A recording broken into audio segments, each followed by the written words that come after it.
Daddy. Sabi nga sa kanta ng Sponge Cola, kay tagal kitang hinantay. Maraming beses kong question si Lord kung bakit lagi ako nasasaktan or di ko ba deserve maging masaya. Pero hindi ako sumuko at nag-antay lang sa tamang panahon. At sa wakas, dumating ka, mahal. Salamat sa pagbibigay niya sa akin ng isang ikaw. Isang mayang na makakasama ko sa abang buhay. Mahal, still vivid pa din sa akin nung una tayo nagkita. Alam ko na ganda there's something in you at alam ko na gusto ka sa akin.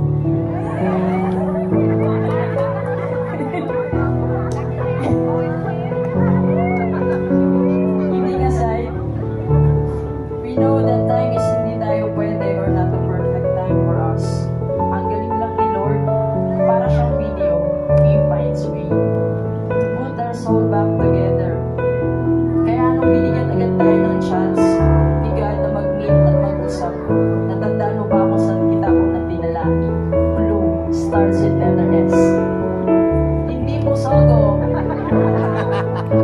Sa simbahan po.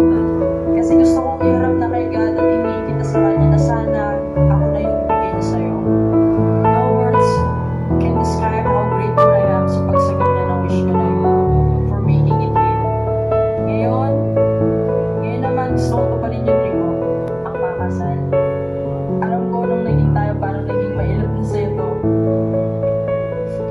pangarapin, but I keep praying and work hard for this because you really do deserve the best, nothing but the best.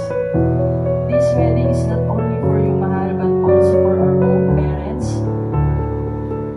Na-ensure ko na po from now on na wala na po kayong pag-aalala dahil nasa mabuting kamay na po ako or siya. Ito lang po maraming regalo ko sa inyo, yung sincerity at capability na hindi nasusukat sa gender. So mahal, thank you for choosing me despite na may mga nakapila din sa'yo nun. Thank you for accepting me nung panahon na nakamotor lang ako at wala pa akong kotse nun. Thank you for truly loving me during those times that I was only making bare minimum and you love me even at my lowest. Now that I have accomplished a lot of things, I can but look back and say that it's all because of God and you. Now I bow sa mga oras na mukhang hindi na kaya, ikakayanin ko. Whatever it takes, basta sa kaginhawa ng buhay ng pamilya natin. Mawalan na ako, magkaroon ka lang. Maging malungkot na ako, basta masama ka lang. Kahit sa dalas ng away natin, tandaan mo, ikaw at ikaw pa din ang pipiliin. I love you and advance happy anniversary sa atin. God bless our family and God bless everyone who's with us.